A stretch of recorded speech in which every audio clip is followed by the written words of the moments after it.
Pozdravljeni! V tokratnem prispevku si oglejmo izdelavo sestava znotraj Onshapea. Pričnemo z ustvarjanjem novega gradnika sestava. V praznem okolju dodajamo izbrane komponente s funkcijo Insert. Med modeli vzpostavljamo relacije, ki opisujejo njihovo gibanje. Ne pozabimo, prvo komponento sestava je potrebno togo fiksirati. Nadaljujemo z dodajanjem modelov, pri čemer z orodji za pozicioniranje v rodni vrstici ustrezno določamo njihovo lego napram prvemu modelu.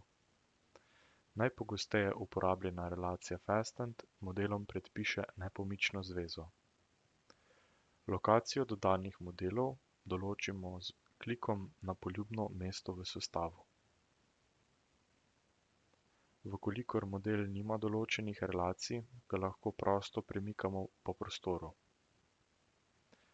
Princip povezav temelji na izbiri soležnih lokalnih koordinatnih sistemov, ki se avtomatsko pojavijo ob premiku kurzorja po entitetah.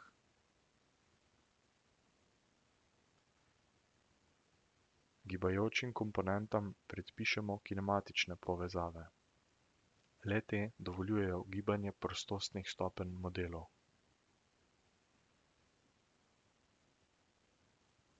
Specifične odmike oziroma rotacije opišemo znotraj posameznih orodij. Vnos sprememb sestava je viden na levi strani uporabniškega vmesnika, kjer se nahajajo vsebovani modeli in pod njimi relacije.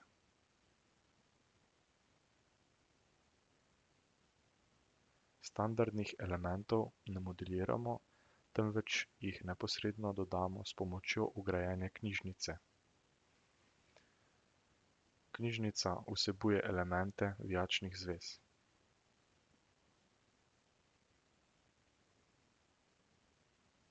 Razsežnost sestava nam omejuje oglede detajlov. Pomagamo si lahko z izdelavo prereza in s funkcionalnostjo transparentnosti.